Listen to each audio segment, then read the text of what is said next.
Hi friends, Telangana TET and DSC కోసం తయారు చేయబడుతున్న ఈ సోషల్ మెటీరియల్ కేవలం 50 రూపీస్కే మా యాప్లో అవైలబుల్ ఉంది ఫ్రెండ్స్. యాప్ లింక్ డిస్క్రిప్షన్లో ఉంది. ఎస్జిటి స్కూల్ అసిస్టెంట్ సోషల్కి యూజ్ అవుతుంది. 10th క్లాస్ లెసన్ 1 భారతదేశం భౌగోళిక స్వరూపాలు. భారతదేశం ఉత్తర దక్షిణాలుగా 3214 కిలోమీటర్లు ఉంది. తూర్పు పడమరలుగా 2933 కిలోమీటర్లు ఉంది. హిమాలయాల పొడవు 2400 కిలోమీటర్లు.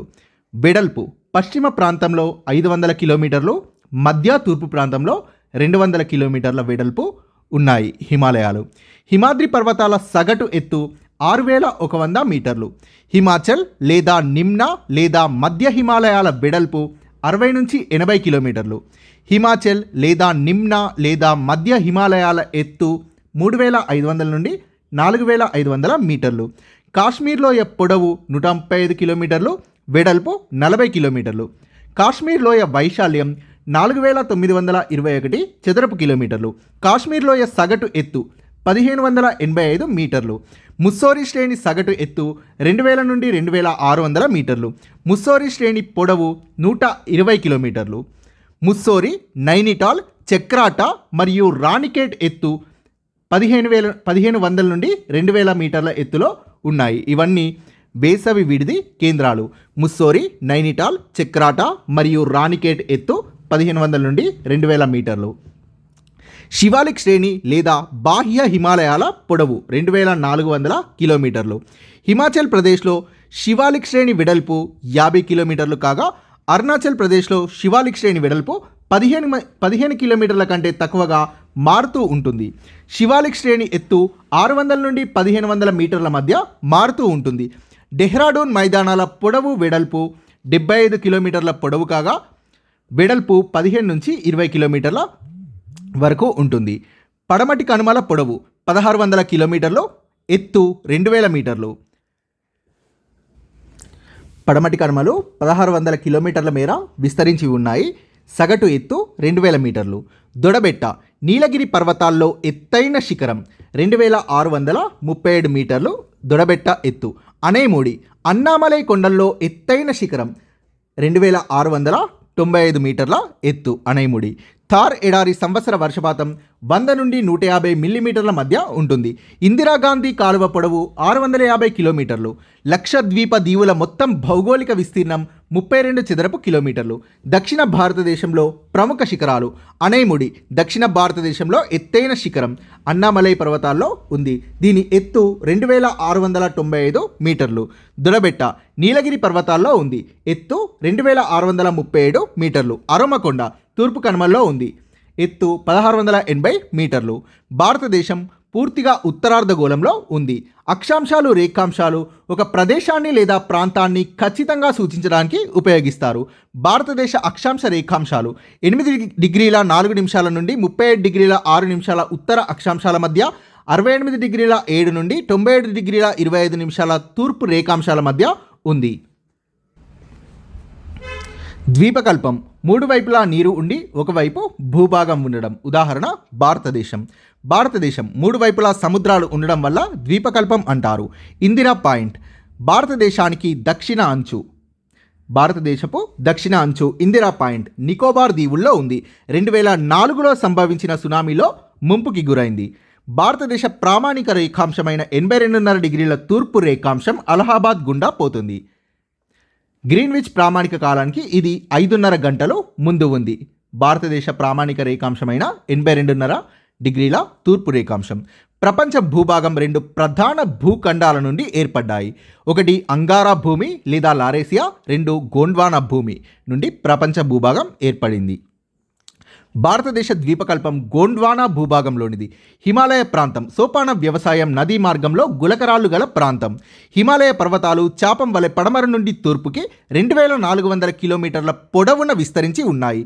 హిమాలయ పశ్చిమ ప్రాంతం వెడల్పు 500 కిలోమీటర్లు, మధ్య తూర్పు ప్రాంతం వెడల్పు 200 కిలోమీటర్లు. పశ్చిమ ప్రాంతంలో హిమాలయాలు ఎక్కువ వెడల్పు ఉన్నాయి. హిమాలయ పశ్చిమ ప్రాంతం వెడల్పు ఎక్కువ. హిమాలయాల్లో వృక్షాలు, విభిన్న వృక్షజాలాలు ఉంటాయి. హిమాలయాల్లో పర్వత శ్రేణులు సమాంతరంగా ఉండే 3 పర్వత శ్రేణులు ఉంటాయి. ఉన్నత హిమాలయాలు లేదా హిమాద్రి. అన్నిటికన్నా ఉత్తరాన ఉన్న పర్వత శ్రేణి. హిమాద్రి సగటు ఎత్తు సముద్ర మట్టం నుండి సుమారు 6100 మీటర్లు ఉంటుంది. హిమాద్రికి దక్షిణాన ఉన్న పర్వత శ్రేణి నిమ్న హిమాలయాలు. సో దీన్నే ఇంకోలాగా చెప్పొచ్చు, చూద్దాం. మధ్య హిమాలయాలు లేదా హిమాచల్ లేదా నిమ్న హిమాలయాలు. దక్షిణాన ఉన్న శివాలిక్ శ్రేణి మరియు ఉత్తరాన ఉన్న హిమాద్రి మధ్యన సమాంతరంగా ఉన్న పర్వత శ్రేణిలో శివాలిక్ లేదా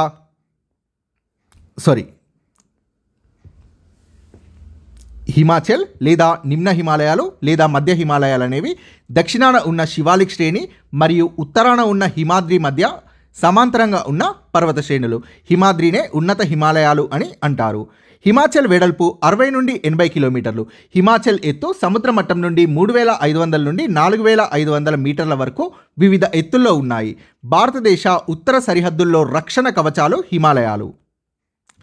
హిమాలయాలు తీవ్ర చలికాలంలో మధ్య ఆసియా నుండి వచ్చే చల్లటి గాలుల్ని అడ్డుకుంటాయి.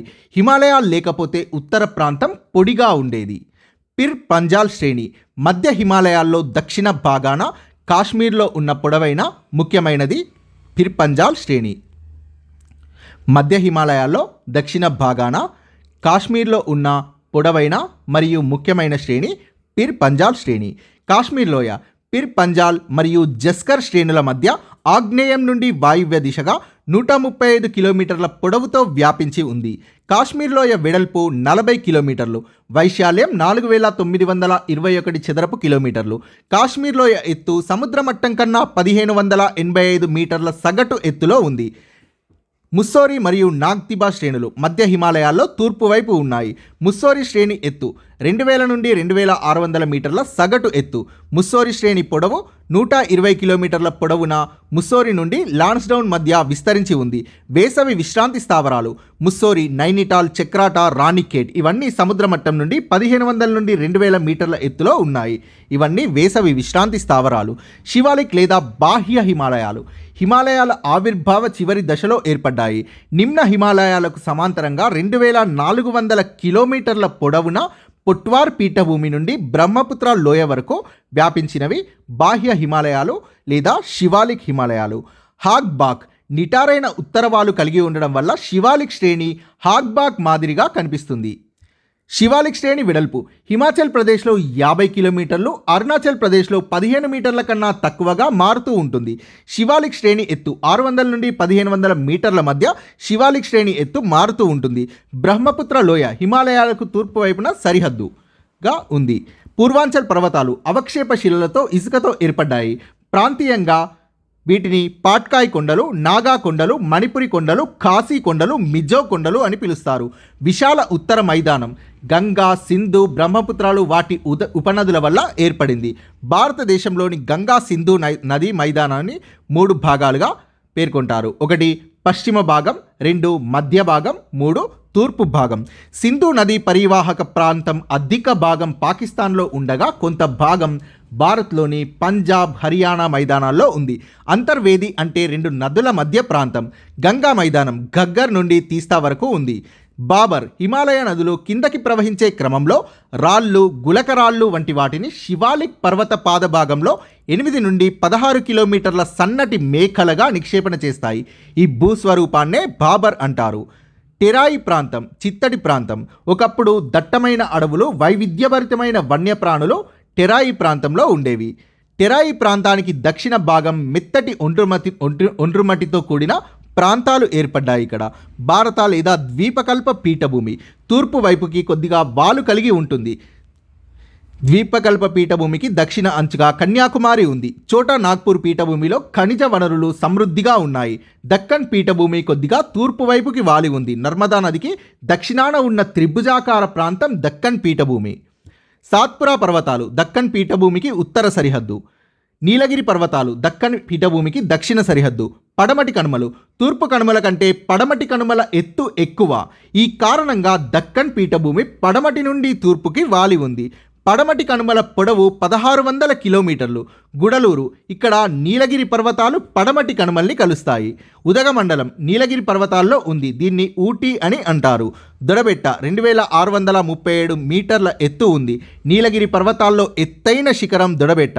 పడమటి కనుమల్లోని కొండలు పళని తమిళనాడు, అన్నామలై మరియు కార్డమం కేరళ. అనేముడి ఎత్తు 2695 మీటర్లు. దక్షిణ భారతదేశంలో అన్నామలై కొండల్లోని ఎత్తైన శిఖరం అనేముడి.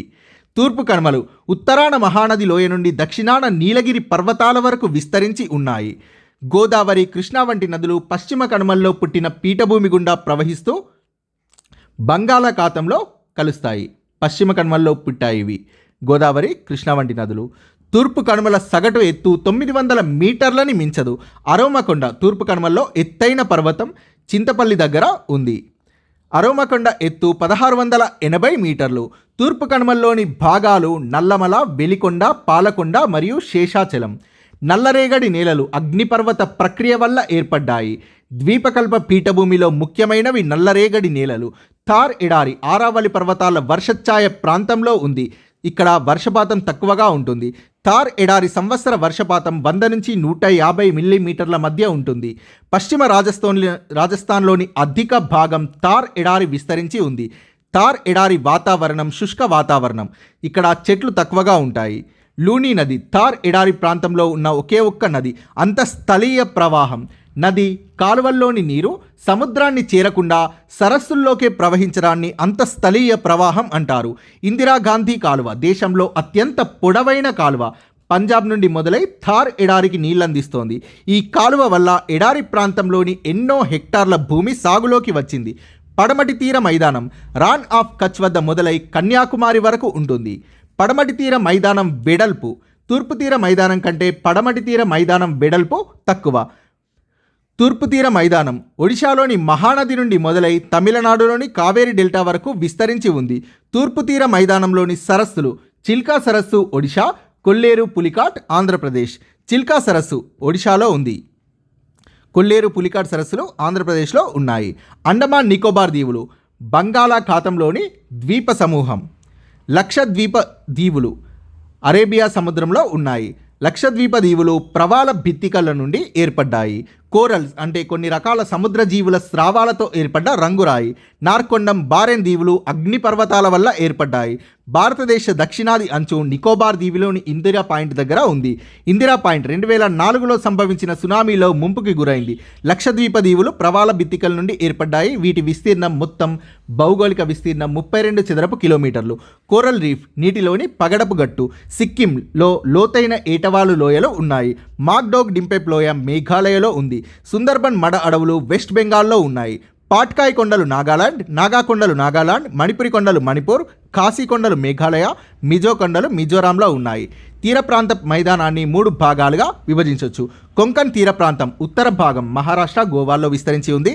కెనరా మధ్య భాగం, కర్ణాటకలోని తీరం, మలబార్ దక్షిణ భాగం ప్రధానంగా కేరళలో ఉంది. తీర ప్రాంత మైదానాల్ని స్థానికంగా పిలిచే పేర్లు ఉత్కల్ తీరం ఒడిశా, సర్కార్ తీరం ఆంధ్రప్రదేశ్, కోరమాండల్ తీరం తమిళనాడు. గంగా సింధు నది మైదానం పశ్చిమ భాగం, మధ్య భాగం, తూర్పు భాగంగా విభజిస్తారు. పశ్చిమ భాగం సింధు, దాని ఉపనదులు జీలం, జీనాబ్, రావి, బియాస్, సట్లెజ్లతో ఏర్పడింది. మధ్య భాగం ఘగ్గర్ నుండి తీస్తా వరకు విస్తరించి ఉంది. తూర్పు భాగం అసోంలోని బ్రహ్మపుత్ర లోయలో ఉంది. పశ్చిమ భాగం గంగా సింధు నది మైదానం పశ్చిమ భాగం. సింధు పరివాహక ప్రాంతం అధిక భాగం పాకిస్తాన్లో ఉంది. సో ఇందులోని మధ్య భాగం గంగా మైదానంగా ప్రఖ్యాతిగాంచింది. తూర్పు భాగం అనేది బ్రహ్మపుత్ర నది వల్ల ఏర్పడింది. సో ముందుగా పశ్చిమ భాగం చూద్దాం పూర్తిగా. పశ్చిమ భాగంలో సింధు పరివాహక ప్రాంతం అధిక భాగం పాకిస్తాన్లో ఉంది. కొంత భాగం భారత్లో ఉన్న పంజాబ్, హర్యానా మైదానాల్లో ఉంది. ఈ ప్రాంతంలో అంటే పశ్చిమ భాగంలో ఉన్న ప్రాంతంలో సారవంతమైన అంతర్వేదులు ఉన్నాయి. అంతర్వేది అంటే 2 నదుల మధ్య ఉన్న ప్రాంతం. మధ్య భాగం గగ్గర్ నుండి తీస్తా వరకు ఉంది. మధ్య భాగం గంగా మైదానంగా ప్రఖ్యాతిగాంచింది. ఇది ఉత్తరప్రదేశ్, బీహార్, హర్యానా, జార్ఖండ్, వెస్ట్ బెంగాల్ రాష్ట్రాల్లో ఉంది. గంగా, యమున, వాటి ఉపనదులైన సోన్, కోసి వంటివి మధ్య భాగంలో ప్రవహిస్తాయి. తూర్పు భాగం అసోంలోని బ్రహ్మపుత్ర లోయలో ఉంది. ఇది బ్రహ్మపుత్ర నది వల్ల ఏర్పడింది. సో ఇది మ్యాప్ ప్రపంచపటంలో భారతదేశం. సో ఇది భారతదేశం యొక్క అక్షాంశ రేఖాంశాల గురించి ఉంది.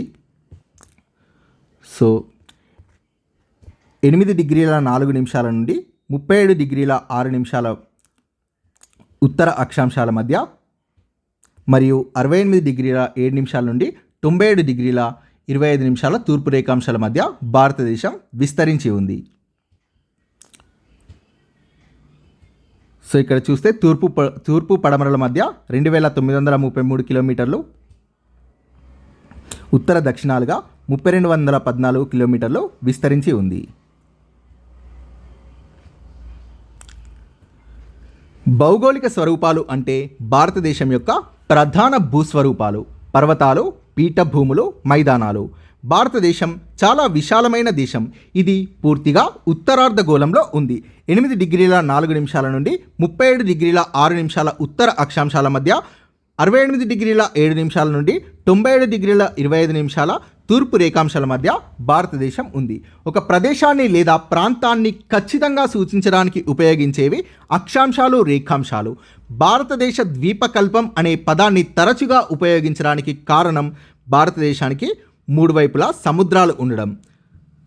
భారతదేశం ద్వీపకల్పం తూర్పున బంగాళాఖాతం, పశ్చిమాన అరేబియా సముద్రం, దక్షిణాన హిందూ మహాసముద్రం 3 వైపులా సముద్రాలు ఉండడం చేత భారతదేశాన్ని ద్వీపకల్పం అంటారు. ద్వీపకల్పం అంటే 3 వైపులా నీరు, ఒకవైపు భూభాగం ఉండడం. ఇందిరా పాయింట్ భారత దక్షిణ అంచు నికోబార్ దీవుల్లో ఉంది. ఇది 2004లో సంభవించిన సునామీలో ముంపుకు గురైంది. భౌగోళికంగా భారతదేశం ఉన్న స్థితి శీతోష్ణ స్థితుల్లో ఎన్నో వైవిధ్యతలకు కారణమవుతుంది. దీనివల్ల అనేక రకాల వృక్ష జీవజాతులు ఏర్పడి వివిధ రకాల పంటలు పండించడానికి అనువైన పరిస్థితులు కల్పించబడ్డాయి. పొడవైన తీరరేఖ కలిగి ఉండి మరియు దీని ఉనికి హిందూ మహాసముద్రంలో ఉండడం వల్ల చేపలు పట్టడానికి మరియు అనేక వ్యాపార మార్గాలకు దోహదం చేసింది. భారతదేశ ప్రామాణిక రేఖాంశం 82.5 డిగ్రీల తూర్పు రేఖాంశం. ఇది అలహాబాద్ గుండా పోతుంది. భారతదేశ ప్రామాణిక కాలమానానికి 82.5 డిగ్రీల తూర్పు రేఖాంశాన్ని ఆధారంగా తీసుకుంటారు. గ్రీన్విచ్ ప్రామాణిక కాలానికి ఇది 5.5 డిగ్రీల గంటల ముందు ఉంది. భారత ప్రామాణిక కాలానికి గ్రీనిచ్ ప్రామాణిక కాలానికి భారత ప్రామాణిక కాలం 5.5 గంటల ముందు ఉంది. సో ఈ డిగ్రీ నేను తీసేస్తాను ఫ్రెండ్స్. భూగర్భ నేపథ్యం. గోండ్వానా భూమిలో భాగంగా భూగర్భ నిర్మాణాలు, శిలాశైథిల్యం, క్రమక్షయం, నిక్షేపణ వంటి ప్రక్రియల వల్ల భారతదేశ భూభాగం నేలలు ఏర్పడ్డాయి. లక్షల సంవత్సరాల నుండి ఈ అంశాలు నేడు మనం చూస్తున్న భౌతిక స్వరూపాన్ని ఏర్పరిచి మారుస్తూ వచ్చాయి. ప్రపంచ భూభాగమంతా 2 ప్రధాన భూఖండాల నుండి ఏర్పడ్డాయి. ఒకటి అంగారా లేదా లారేసియా, 2 గోండ్వానా. భారత ద్వీపకల్పం గోండ్వానా భూభాగంలోనిది. 20 కోట్ల సంవత్సరాల క్రితం గోండ్వానా భూభాగం ముక్కలుగా విడిపోయి భారతదేశ ద్వీపకల్ప ఫలకం ఈశాన్య దిశగా పయనించి చాలా పెద్దదైన యూరేసియా ఫలకం లేదా అంగారా భూమితో ఢీకొంది. అంగారా భూమిలోని యూరేసియా ఫలకంతో ఢీకొంది. ఇలా ఢీకొనడం వల్ల తీవ్ర ఒత్తిడి వల్ల మిలియన్ల సంవత్సరాల క్రమంలో ముడతపడే ప్రక్రియ వల్ల పర్వతాలు ఏర్పడ్డాయి. హిమాలయ పర్వతాలు ఈ ప్రక్రియతో ఏర్పడ్డాయి. ద్వీపకల్ప పీఠభూమిలో ఉత్తర అంచులు పగిలిపోవడం వల్ల ఒక పెద్ద లోయ ఏర్పడింది. కాలక్రమంలో ఈ లోయ ఉత్తరాది నుండి హిమాలయ నదులు, దక్షిణాది నుండి ద్వీపకల్ప నదులు తెచ్చిన ఒండ్రుతో మేట వేసింది. దీని ఫలితంగా భారతదేశంలో విస్తారమైన ఉత్తర సమతల మైదాన ప్రాంతాలు ఏర్పడ్డాయి. భారతదేశ భూభాగంలో ఎంతో వైవిధ్యం ఉంది. భూ ఉపరితలం పైన ద్వీపకల్ప పీఠభూమి ఎంతో పురాతనమైంది. సో ఇది ద్వీపకల్ప పీఠభూమి, కనుమలు మరియు కొండలు. సో ఆరావళి పర్వతాలు, మాల్వా పీఠభూమి. సో ఇవన్నీ చూడండి ఫ్రెండ్స్. చోటా నాగ్పూర్ పీఠభూమి, ఇక్కడ ఖనిజాలు ఎక్కువగా ఉంటాయి. సో దక్కన్ పీఠభూమి.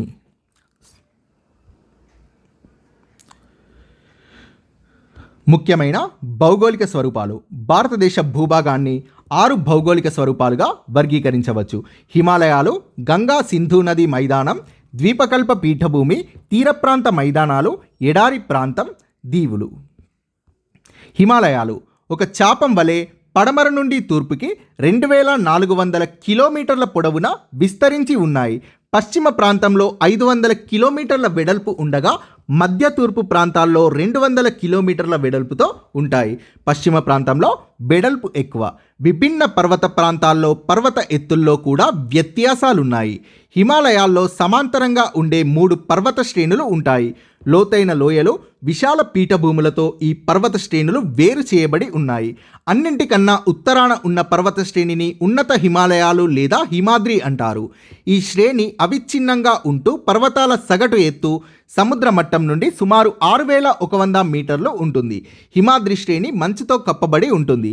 ఇక్కడ హిమానీ నదులు కనబడతాయి. మంచు పేరుకోవడం, హిమానీ నదాలు కరుగుతూ కదలడం వంటి వార్షిక చక్రం ద్వారా జీవనదులకు నీటిని అందిస్తుంటాయి.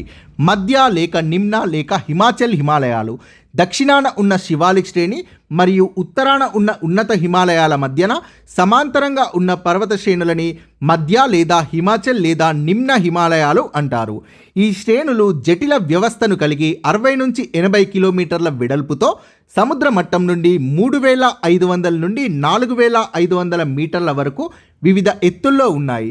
చాలా పర్వత శిఖరాలు సముద్ర మట్టం నుండి 5050 మీటర్ల కన్నా ఎక్కువ ఎత్తులో ఉండి సంవత్సరం పొడవునా మంచుతో కప్పబడి ఉంటాయి. మధ్య హిమాలయాల్లోని కొన్ని ముఖ్య పర్వత శ్రేణులు పిర్పంజాల్, ధౌల్ధార్, ముస్సోరి, నాగ్తిబా మరియు మహాభారత్ లేక్. మధ్య హిమాలయాల్లో దక్షిణ భాగాన కాశ్మీర్లో ఉన్న పొడవైన మరియు ముఖ్యమైనది పిర్పంజాల్ శ్రేణి. పిర్పంజాల్ మరియు జస్కర్ శ్రేణుల మధ్య ప్రఖ్యాతిగాంచిన కాశ్మీర్ లోయ ఆగ్నేయం నుండి వాయువ్య దిశగా 135 కిలోమీటర్ల పొడవుతో వ్యాపించి ఉంది. ఈ లోయ 40 కిలోమీటర్ల వెడల్పుతో 4921 చదరపు కిలోమీటర్ల వైశాల్యంతో సముద్ర మట్టం కన్నా 1585 మీటర్ల సగటు ఎత్తులో ఉంది. మధ్య హిమాలయాల్లో తూర్పుగా ముస్సోరి, నాగ్తిబా శ్రేణులు ఉన్నాయి.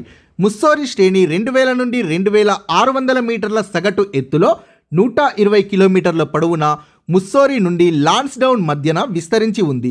ముస్సోరి, నైనిటాల్, చక్రాటా మరియు రాణికేట్ వంటి కొన్ని ముఖ్యమైన వేసవి విశ్రాంతి స్థావరాలు సముద్ర మట్టం నుండి 1500 నుండి 2000 మీటర్ల ఎత్తులో ఉన్నాయి.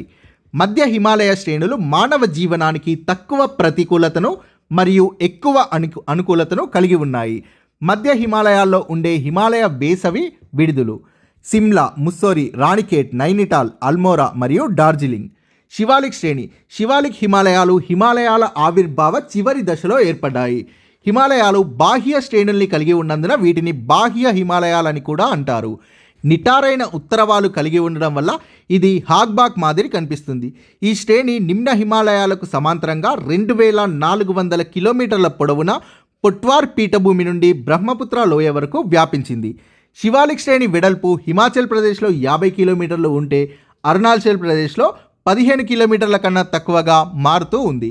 దాదాపుగా ఒక అవిచ్ఛిన్న క్రమంలో ఉన్న ఈ చిన్న గుట్టలు 80 నుండి 90 కిలోమీటర్ల ఖాళీని కలిగి తీస్తా నదీ లోయతో విస్తరించబడ్డాయి.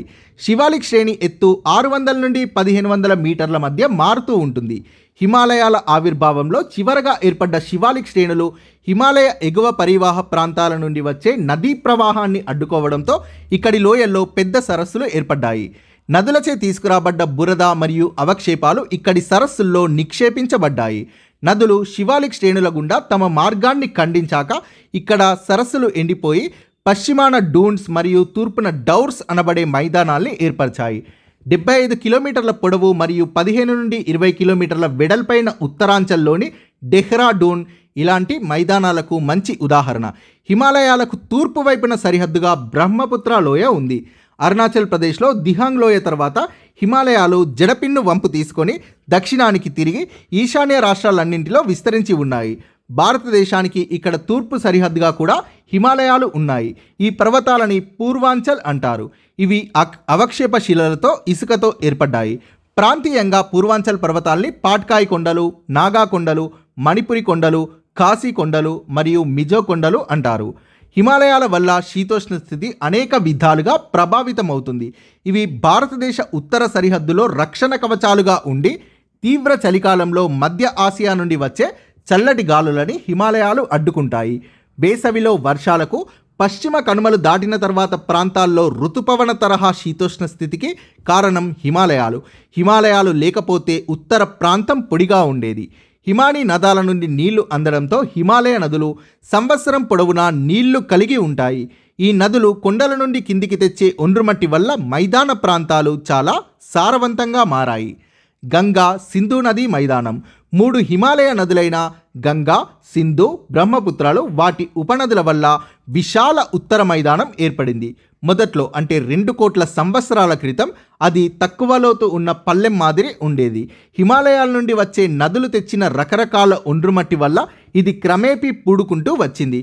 భారత్లోని గంగా సింధు నది మైదానాన్ని ప్రధానంగా 3 భాగాలుగా విభజించవచ్చు. పశ్చిమ, మధ్య మరియు తూర్పు భాగం. పశ్చిమ భాగం హిమాలయాల నుండి ప్రవహించే సింధు నది, దాని ఉపనదులైన జీలం, చీనాబ్, రావి, బియాస్, సట్లెజ్లతో ఏర్పడింది. సింధు నది పరివాహక ప్రాంతం అధిక భాగం పాకిస్తాన్లో ఉంది. కొంత భాగం మాత్రమే భారత్లో ఉన్న పంజాబ్, హర్యానా మైదానాల్లో ఉంది. ఈ ప్రాంతంలో సారవంతమైన అంతర్వేదులు అత్యధికంగా ఉన్నాయి. అంతర్వేది అంటే 2 నదుల మధ్య ప్రాంతం. మధ్య భాగం గంగా మైదానంగా ప్రఖ్యాతి పొందింది. ఘగ్గర్ నుండి తీస్తా నది వరకు విస్తరించి ఉంది. మధ్య భాగం ప్రధానంగా ఉత్తరప్రదేశ్, బీహార్ రాష్ట్రాల్లోనూ, కొంత హర్యానా, జార్ఖండ్, వెస్ట్ బెంగాల్ రాష్ట్రాల్లోనూ ఉంది. ఇక్కడ గంగా, యమునా నదులు వాటికి ఉపనదులైన సోన్, కోసి వంటివి ప్రవహిస్తాయి. తూర్పు భాగం ప్రధానంగా అస్సోంలోని బ్రహ్మపుత్ర లోయలో ఉంది. ఇది ప్రధానంగా బ్రహ్మపుత్ర నది వల్ల ఏర్పడింది. హిమాలయ నదులు కిందకి ప్రవహించే క్రమంలో రాళ్ళు, గులకరాళ్ళు వంటి వాటిని శివాలిక్ పర్వత పాద భాగంలో 8 నుండి 16 కిలోమీటర్ల సన్నటి మేఖలగా నిక్షేపణ చేస్తాయి. ఈ భూస్వరూపాన్నే బాబర్ అంటారు. ఇది బాగా సచ్ఛిద్రంగా ఉండి చిన్న నదులు, వాగులు దీని కింది నుండి ప్రవహించి కింది ప్రాంతంలో మళ్ళీ బయటకు ప్రవహిస్తాయి. దీనివల్ల చిత్తడి నేలలు ఏర్పడతాయి. దీన్నే ఇక్కడ టెరాయి ప్రాంతం అంటారు. ఒకప్పుడు టెరాయి ప్రాంతంలో దట్టమైన అడవులు, వైవిధ్యభరితమైన వన్యప్రాణులు ఉండేవి. దేశ విభజన సమయంలో వలస వచ్చిన వాళ్ళ కోసం టెరాయి ప్రాంతంలోని చాలా వరకు అడవుల్ని తొలగించి వ్యవసాయ భూముల కింద మార్చారు. టెరాయి ప్రాంతానికి దక్షిణ భాగంలో మెత్తటి ఒండ్రుమట్టితో కూడిన ప్రాంతాలు ఏర్పడ్డాయి. ద్వీపకల్ప పీఠభూమి. భారతదేశ పీఠభూమిని దానికి 3 వైపులా సముద్రాలు ఉన్నాయి కాబట్టి ద్వీపకల్ప పీఠభూమి అని కూడా అంటారు. ఇక్కడ ప్రధానంగా ఉండే శిలలు పురాతన స్ఫటికాకార కఠినమైన అగ్నిశిలలు మరియు రూపాంతర శిలలు. భారత పీఠభూమిలో లోహ, అలోహ ఖనిజాల వనరులు కూడా పెద్ద మొత్తంలో ఉన్నాయి. చుట్టూ గుండ్రటి కొండలతో తక్కువ లోతు ఉండే వెడల్పైన లోయలు ఉన్నాయి. ఈ పీఠభూమి తూర్పు వైపుకి కొద్దిగా వాలు కలిగి ఉంది. దీనికి పడమర అంచుగా పడమటి కనుమలు, తూర్పు అంచుగా తూర్పు కనుమలు ఉన్నాయి. ఈ పీఠభూమి దక్షిణ అంచుగా కన్యాకుమారి ఉంది. ద్వీపకల్ప పీఠభూమిని ప్రధానంగా 2గా విభజిస్తారు. 1 మధ్య ఉన్నత భూములు, 2 దక్కన్ పీఠభూమి. గంగా మైదానానికి దక్షిణాన, నర్మదా నదికి ఉత్తరాన ఉన్న మధ్య ఉన్నత భూములకు సరిహద్దు వింధ్య శ్రేణులు. ఇక్కడ పశ్చిమం వైపున ఉండే మాల్వా పీఠభూమి, తూర్పు వైపున చోటా నాగ్పూర్ పీఠభూమి ముఖ్యమైన పీఠభూములు. గంగా మైదానంతో పోలిస్తే పీఠభూమి ప్రాంతం పొడిగా ఉంటుంది. ఇక్కడి నదులు జీవనదులు కావు. 2వ పంటకు సాగునీటి కోసం చెరువులు, బోరుబావులపై ఆధారపడాల్సి ఉంటుంది. చోటా నాగ్పూర్ పీఠభూమిలో ఖనిజ వనరులు సమృద్ధిగా ఉన్నాయి. నర్మదా నది దక్షిణాన ఉన్న త్రిభుజాకార ప్రాంతాన్ని దక్కన్ పీఠభూమి అంటారు. సాత్పురా పర్వతాలు దక్కన్ పీఠభూమికి ఉత్తర సరిహద్దుగా ఉన్నాయి. మహాదేవ్, కైమూర్, మైకాల్ శ్రేణిలో కొంత భాగం తూర్పు అంచుగా ఉన్నాయి. దక్కన్ పీఠభూమికి పశ్చిమ కనుమలు పశ్చిమ సరిహద్దుగా, తూర్పు కనుమలు తూర్పు సరిహద్దుగా, నీలగిరి పర్వతాలు దక్షిణ సరిహద్దుగా ఉన్నాయి. పడమటి కనుమలు పడమటి తీరానికి సమాంతరంగా ఉన్నాయి. పడమటి కనుమలు అవిచ్ఛిన్న శ్రేణులుగా ఉండి మధ్యలో కొన్ని కనుమలు తీర ప్రాంత మైదానాలకు ప్రవేశ ద్వారంగా ఉంటాయి. తూర్పు కనుమల కంటే పడమటి కనుమల ఎత్తు ఎక్కువ. ఈ కారణంగా దక్కన్ పీఠభూమి పడమటి నుండి తూర్పుకి వాలి ఉంది. పడమటి కనుమలు 1600 కిలోమీటర్ల పొడవున ఉన్నాయి. గుడలూరు వద్ద నీలగిరి పర్వతాలు పడమటి కనుమల్లో కలుస్తాయి. పడమటి కనుమలు 2000 మీటర్ల ఎత్తు వరకు ఉన్నాయి. ప్రఖ్యాతిగాంచిన వేసవి విడిది అయిన ఉదగ మండలం నీలగిరి పర్వతాల్లో ఉంది. దీన్నే ఊటీ అని అంటారు. నీలగిరి పర్వతాల్లో ఎత్తైన శిఖరం దొరబెట్ట 2637 మీటర్లు. పడమటి కనుమల్లోని కొండలు పళని తమిళనాడు, అన్నామలై కార్డమం కేరళ. దక్షిణ భారతదేశంలో అన్నామలై కొండల్లోని ఎత్తైన శిఖరం అనైముడి 2695 మీటర్లు. ఉత్తరాన మహానది లోయ నుండి దక్షిణాన నీలగిరి పర్వతాల వరకు తూర్పు కనుమలు విస్తరించి ఉన్నాయి. తూర్పు కనుమలు విచ్ఛిన్న శ్రేణులు. పశ్చిమ కనుమల్లో పుట్టిన గోదావరి, కృష్ణా వంటి నదులు పీఠభూమి గుండా ప్రవహిస్తూ బంగాళాఖాతంలో కలుస్తాయి. తూర్పు కనుమల సగటు ఎత్తు 900 మీటర్లను మించదు. తూర్పు కనుమల్లో ఎత్తైన పర్వతం అరోమకొండ చింతపల్లి దగ్గర ఉంది ఆంధ్రప్రదేశ్లో. అరోమకొండ ఎత్తు 1680 మీటర్లు. తూర్పు కనుమల్లోని భాగాలు నల్లమల, వెలికొండ, పాలకొండ, శేషాచలం. అగ్నిపర్వత ప్రక్రియ వల్ల ఏర్పడ్డ నల్లరేగడి నేలలు ద్వీపకల్ప పీఠభూమిలో ముఖ్యమైనవి. థార్ ఎడారి ఆరావళి పర్వతాల వర్షాఛాయ ప్రాంతంలో ఉంది కాబట్టి ఇక్కడ వర్షపాతం తక్కువ.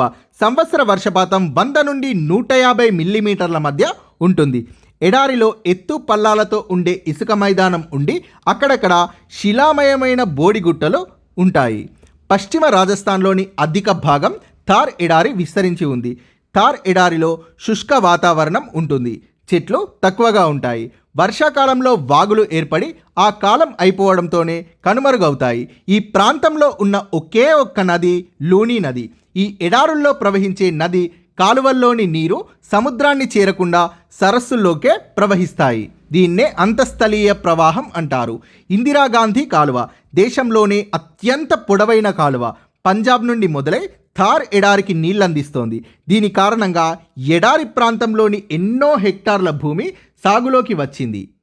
తీర మైదానాలు ద్వీపకల్ప పీఠభూమికి దక్షిణ భాగంలో పశ్చిమాన అరేబియా మహాసముద్రం వెంట, తూర్పున బంగాళాఖాతం వెంట సన్నటి తీర ప్రాంత మైదానాలు ఉన్నాయి. పడమటి తీర మైదానం రాన్ ఆఫ్ కచ్ వద్ద మొదలై కన్యాకుమారి వరకు ఉంటుంది. తూర్పు తీర మైదానం కంటే పడమటి తీర మైదానం వెడల్పు తక్కువ. ఈ తీర ప్రాంత మైదానం ఎత్తుపల్లాలుగా ఉండి కొండలతో వేరు చేయబడి ఉంటుంది. దీన్ని 3 భాగాలుగా విభజించవచ్చు. ఉత్తర భాగం, మధ్య భాగం, దక్షిణ భాగం. కొంకణ్ తీర ప్రాంతం ఉత్తర భాగం మహారాష్ట్ర, గోవా, కెనరా. మధ్య భాగం కర్ణాటకలోని తీరం, మలబార్. దక్షిణ భాగం ప్రధానంగా కేరళలో ఉంది. బంగాళాఖాత తీర ప్రాంత మైదానాలు వెడల్పుగా ఉండి అధిక ఉపరితలం కలిగి ఉంటాయి. ఇది ఒడిశాలోని మహానది నుండి మొదలై తమిళనాడులోని కావేరీ డెల్టా వరకు విస్తరించి ఉంది. మహానది, గోదావరి, కృష్ణ, కావేరీ నదులతో ఏర్పడ్డ ఈ మైదాన ప్రాంతాలు చాలా సారవంతమైనవి.